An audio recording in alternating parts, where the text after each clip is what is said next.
মিশ্র পরিচালিত the diary of West Bengal.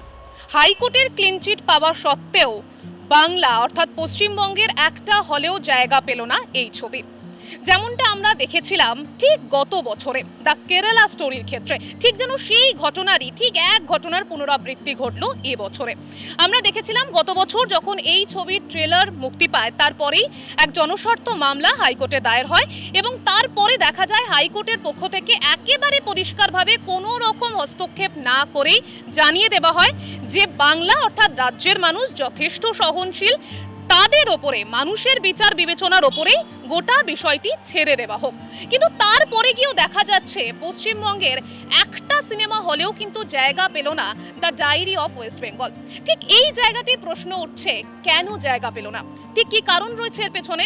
আমরা হল কর্তৃপক্ষ যারা রয়েছে তাদের সঙ্গে কথা বলার চেষ্টা করব, জানবো তিনি কি বলছেন এবং একই সাথে সিনেমা অর্থাৎ সিনেমা প্রেমী দর্শক তাদের কি মতামত জানবো। অ্যাকচুয়ালি এই মুভির কেউ প্রপোজও করেনি আমাকে, তো যে কারণ যেটা হচ্ছে মেন কারণ এখানে না লাগানোর পেছনে আর কি, ঠিক আছে। আর জানি না ওয়েস্ট বেঙ্গলে রিলিজ করেছে কিনা, তাও কোনো মেসেজ নেই আমার কাছে। প্রত্যেকটা জিনিসের ভালো এবং খারাপ থাকে, তো আমি ঠিকঠাক জানি না মুভিটার মানে কী টপিকে বানিয়েছে বা কী।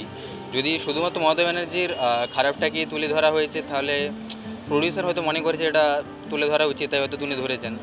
যেহেতু ওয়েস্ট বেঙ্গলের চিফ মিনিস্টার মমতা ব্যানার্জি, তো তার জন্য হয়তো তার দিক থেকে বা প্রশাসনিক কোনো দিক থেকে বা যারা মানে মালিক ফিল্মের মানে কি বলবো সিনেমা হলে, তারা হয়তো কোনো দিক থেকে চালাতে দিচ্ছে না। তো ওভারঅল মুভিটি চালানো উচিত, কারণ মানুষের ভাবনা অনেক রকমভাবে হতে পারে। সে যে দিকটা তুলে ধরতে চেয়েছে সে দিকটা তুলে ধরেছে, এবার মানুষ কতটা গ্রহণযোগ্য মনে করবে সেটা মানুষের উপর ছেড়ে দেওয়া উচিত। First of all as an independent viewer আমি মানলাম আমি কোনো কিছুর সাথে অ্যাসোসিয়েটেড না, বাট আমি সবসময় মুভি দেখতে পছন্দ করি উইদাউট রিডিং এনি রিভিউ প্রথমে, যাতে আমি নিজে বুঝতে পারি। তারপরে আমি ডিসকাস করি হ্যান ত্যান, তারপরে মতের মিল হলো কি না হলো, অ্যাটলিস্ট মুভিটা আমি দেখলাম। সো আই থিঙ্ক কি একটা movie just for political reasons বা যাই হোক, banning is again something which is against the democracy, right? না, কোনো সিনেমার ক্ষেত্রে এরকমটা হওয়া উচিত নয়। মানে কিছু একটা ভেবে পরিচালক প্রডিউসাররা একটা সিনেমাকে বের করে মানুষকে কিছু দেখাতে চায়, তো সেটাকে দেখতে দেওয়া উচিত এবং প্রত্যেকেরই ব্যাপারটা দেখা উচিত, দেখে বিবেচনা করবে মানুষ। প্রত্যেকের ইন্ডিভিজুয়াল মতামত আছে, মতাদর্শের ওপর কারো চাপ দেওয়া উচিত না, কিন্তু প্রত্যেকের নিজস্ব ভাবভঙ্গি নিয়েই সে সেটা দেখুক, তো দেখে তারপরে সে বিচার করবে যে আলটিমেটলি তার কাছে সেটা ঠিক হলো না ভালো লাগলো, কি কোনো ব্যাপার যদি ভুল থাকে সে কমেন্ট করতে পারে, বাট কমেন্টের জায়গায় থাকবে না যদি তার সামনে সেটা দেখানো না হয়। তো এখন ওটিটি প্ল্যাটফর্মও বেরিয়েছে, সেখানেও যদি রিলিজ করে সেক্ষেত্রে সবাই দেখতে পারবে, এখন সেটা ওপেন টু অল, মানে কোনো অসুবিধা থাকবে না বলে আমার মনে হয়।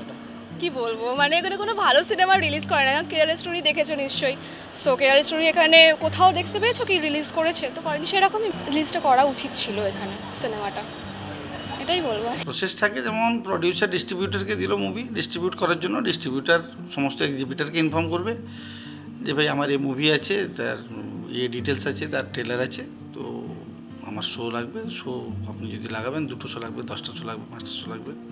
তো ওভাবেই অ্যাপ্রোচ করা হয়, দুজনের মিউচুয়াল আন্ডারস্ট্যান্ডিংয়ে ফাইনাল করা হয় যে কটা শো দিলাম বা কী করলাম। তো এই সিনেমার ক্ষেত্রে সেই কোনো রকম ওই ধরনের কোনো প্রপোজাল আসেনি আমার কাছে।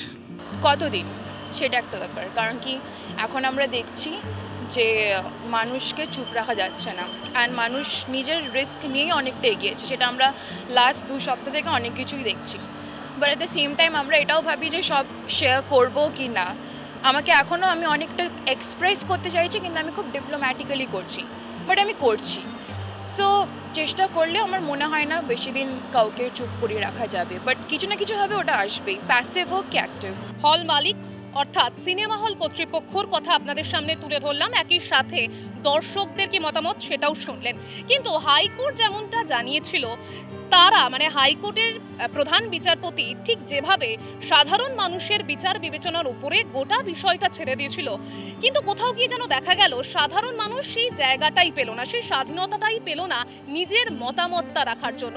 কারণ রাজ্যের একটা সিনেমা হলেও জায়গা করে উঠতে পারেনি the diary of West Bengal সিনেমাটি। ঠিক এই জায়গাতে কিছু প্রশ্ন থেকে যাচ্ছে, যেমন প্রশ্ন থেকে যাচ্ছে তাহলে কি সিনেমার কণ্ঠরোধ, অর্থাৎ সিনেমা রিলিজ করতে পারছে না, কণ্ঠরোধ করা হচ্ছে। এবং একই সাথে অন্যদিকে আরও একটা প্রশ্ন যেমন থেকে যাবে, সেটা হলো এভাবে কি কণ্ঠরোধ করা আদৌ সম্ভব হবে? কারণ বর্তমানে ওটিটি প্ল্যাটফর্মের যুগ, অনলাইন প্ল্যাটফর্মের যুগ, সে জায়গায় গিয়ে এভাবে কি দমানো যাবে কোনো সিনেমাকে? সেই সমস্ত প্রশ্ন থাকবে এবং উত্তর সময় বলবে। ক্যামেরায় চিরঞ্জিতের সাথে রিয়া রিপোর্ট, এস নিউজ।